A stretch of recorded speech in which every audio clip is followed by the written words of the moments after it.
Now, so much of the climate and energy policy these days seems to be driven, I think, not so much by facts, but factfulness. You know, the feeling that something sounds so good, we feel it must be true.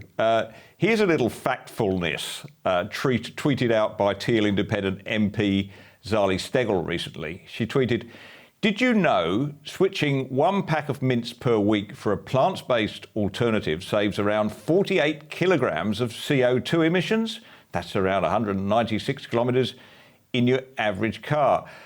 I'm afraid, Amanda, that's just flat out wrong, it seems to me. I mean, certainly when it comes to the Australian meat industry, I mean, grazing cattle and sheep is a highly efficient way, environmentally friendly, of converting plants into protein, nutrients we need like vitamin B12, needed for the production of red blood cells and proper functioning of the nervous system. The red meat industry's contribution to national emissions has actually fallen substantially by 57% since 2005.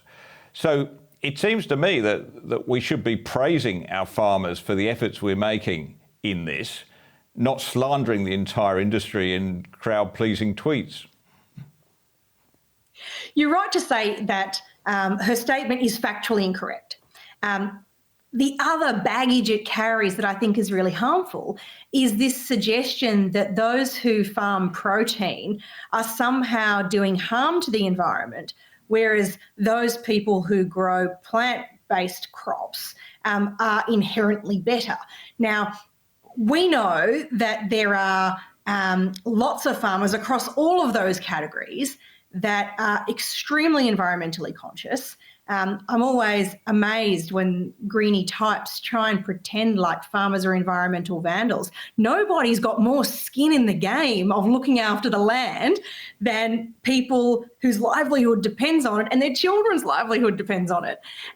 So when I see the great farming practices that are being demonstrated by the beef industry, by the lamb industry, even by poultry and many of the other proteins, they're doing amazing work. And that is really dismissed by these kind of glib misconceptions being peddled in the cities. The other factor too, I think, is that we need to rethink the way that many of these agricultural industries are understood. And I'll give you the example of cotton.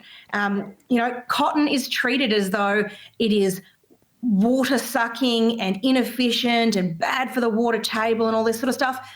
That's actually reflective of such outdated farming practice.